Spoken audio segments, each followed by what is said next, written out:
जी नमस्ते। मैं हूँ ग्लासगो में और हमारे साथ विशेष मेहमान है। यहाँ ग्लासगो में बहुत कम हिंदुस्तानी है और आज हमारे हिंदुस्तानी बॉक्सर का मैच था हवलदार सचिन सिवाच जूनियर का। और स्पेशल भाई मैच देखने आए। सबसे पहले तो आपका स्वागत है। धन्यवाद। और फिर हम एक बार छोटा सा परिचय चाहेंगे दर्शकों के लिए आपका। मेरा नाम निखार तोष्णीवाल है। मैं यहीं पे ग्लासगो में रहता हूँ, एक आईटी कंपनी में काम करता हूँ। कॉमनवेल्थ गेम्स यहाँ पे हो रहे थे तो आज क्या बोलते हैं, एक इवेंट बन गया हम लोगों को देखने के लिए। और सचिन का मैच था तो हम बिल्कुल स्पेशली उसी का मैच देखने के लिए आए थे आज। जी बिल्कुल। मैं आपको बता दूं सचिन नाम से दो बॉक्सर हमारे पास एक ही गांव के हैं और एक ही सरनेम है।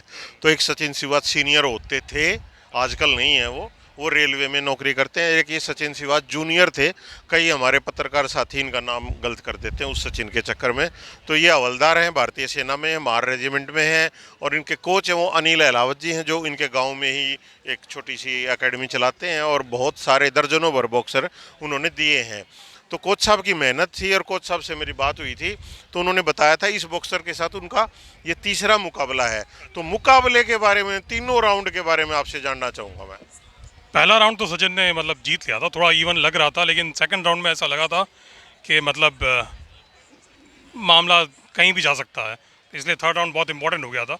सब बाकी सारे जो मैचेस हुए हैं उसमें ऐसा कोई दूसरा कोई भी ऐसा मैच नहीं था जिसमें कि कहीं भी कंपटीशन लग रहा था। इस वाले में लग रहा था। And kudos to Sachin, last में वो जीत गया। इट वाज बिल्कुल। वेरी। देखो भाई ने है ना बिल्कुल ट्रांसपेरेंट, जिसको कहते हैं प्रतिक्रिया, पारदर्शी प्रतिक्रिया दी है।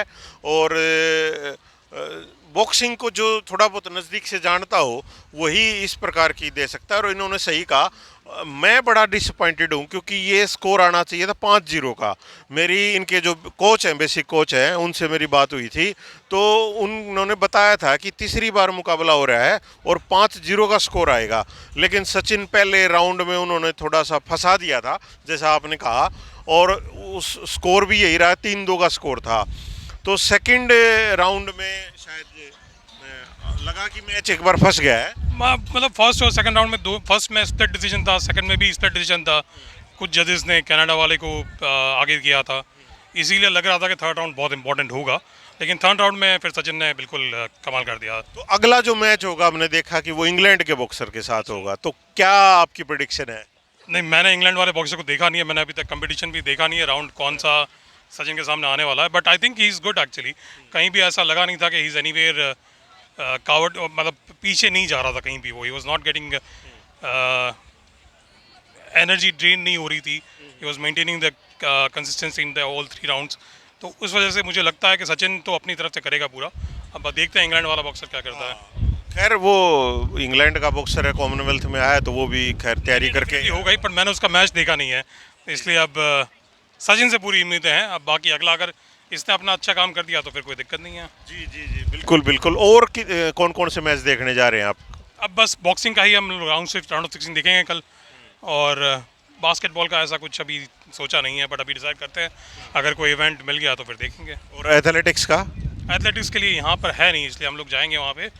अभी उसका टिकट्स बुक नहीं किया। नीरज चोपड़ा का पता नहीं कब है मैच, मेरे को भी देखना है। तो उसके हिसाब से फिर देखते हैं। इस बार इवेंट्स हमारे कम ही है, कुछ रेसलिंग और बैडमिंटन और टेबल टेनिस है नहीं यहाँ तो पे। आपको भी बता दूं, दर्शकों को भी बता दूं, मैं 28 तारीख को हमारी बेटी सीमा सांगवान काली रमन डिस्कस थ्रो में उतरेंगी।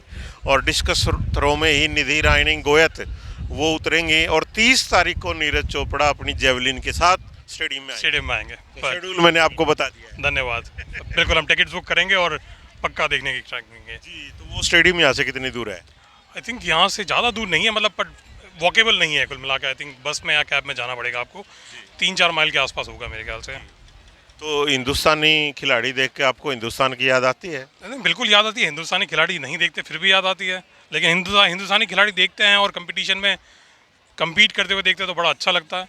और अगर जीतते हैं तो फिर और अच्छा लगता है। दिन और भर आप जाता है। उनकी जीत में आपका भी योगदान है? नहीं नहीं, बिल्कुल हमारा कोई योगदान नहीं है। बस हम खाली जीत में उनको देख के खुश होते हैं। हमको गर्व महसूस होता है कि भाई हमारी कंट्री के अच्छे अच्छे एथलीट्स यहाँ पे खिलाड़ी compete करते हैं, जीतते हैं, आगे जाते हैं। जी। मैं फुटबॉल क्रिकेट तो यहाँ पे चलता ही रहता है यूके में, मतलब। लेकिन ये वाले गेम्स देखने का मौका बहुत कम मिलता है। जी मैं यहाँ पे हूँ हरियाणा ओलंपिक एसोसिएशन की तरफ से और स्पेशल पब्लिसिटी सेल हरियाणा। उनकी तरफ से मैं यहाँ पे हूँ। मैं मेरे माननीय आदरणीय बड़े भाई जो अध्यक्ष हैं, प्रेसिडेंट हैं हरियाणा ओलंपिक एसोसिएशन के, जसविंदर सिंह मीनू बेनीवाल जी का धन्यवाद करता हूँ, और स्पेशल पब्लिसिटी सेल के जो गजेंद्र फोगाट जी हैं OSD2 CM, उनका धन्यवाद करता हूँ। उनके मार्गदर्शन में मैं यहाँ आया हूँ। हरियाणा सबसे ज़्यादा कैश अवार्ड देता पूरी अर्थ पर, तो इसका क्या आप मानते, क्या असर है? हम लोग तो मतलब अधिकतर अगर कोई भी ओलंपिक इवेंट्स देख लो या कॉमनवेल्थ देख लो, सबसे पहले जो नाम में आते हैं आगे, भले ही वो एथलेटिक्स इवेंट हो, स्पेशली रेसलिंग के वजह से बहुत फेमस है, तो हरियाणा हमारा देश का क्राउन है इस मामले में। बाकी अगर हरियाणा ओलंपिक संघ आपसे सजेशन ले कि और क्या वो अच्छा एथलीट के लिए कर सकता, तो आपका क्या सजेशन होगा? आई बी वेरी ऑनेस्ट, हम तो क्या सजेशन देंगे, हम लोग बस देख के उनसे प्रेरणा ले सकते हैं। बाकी बस जिस तरह से मोटिवेट कर रहे हैं और सारे सपोर्ट कर रहे हैं एथलेटिक्स को और एथलीट्स को, that should continue and may they progress well and forward. जी। और जहाँ तक संख्या की बात की जाए तो 126 हैं टोटल हमारे एथलीट, लेकिन उसमें से हरियाणा के 18 ही हैं, पर 18 के 18 ऐसे एथलीट आए हैं जो मेडल के कहीं ना कहीं नज़दीक हैं। तो हमें क्वांटिटी पे बात करनी चाहिए या क्वालिटी पे बात करनी? क्वालिटी पे हमेशा से यही रहा है, क्वालिटी मेडल्स का जो कन्वर्जन रेट है वो अच्छा ही रहा है हरियाणा का, तो आई डोंट थिंक हरियाणा हो इंडिया हो सब जगह से मेडल्स आना सेकेंडरी है। और स्टेट कैसे कैसे पीछे रह जाती है, और स्टेट क्या वजह लगती है? आई थिंक एक तो खिलाड़ी नहीं है इतने, उसके बाद सपोर्ट तो आजकल हर जगह मिल रहा है, बट आई थिंक खिलाड़ियों को मोटिवेट करना और खिलाड़ी ढूंढना, उनको क्यूरेट करना, that will be the way forward I think. अच्छा, ये पेरेंट्स डिसाइड करता है या गवर्नमेंट डिसाइड करती है कि हमारे 10 साल के बच्चे को किसी इवेंट में डालना है? आई थिंक स्टार्टिंग तो पेरेंट्स से होगी, उसके बाद में फिर कोचेस मिलेंगे, उसके बाद में एकेडमीज होगी, उसके बाद में फिर सब गवर्नमेंट तो बाद में आता है एंड में। जी। तो यूके में जो हमारे इंडियन रह रहे हैं उनके लिए क्या मैसेज आपके लिए?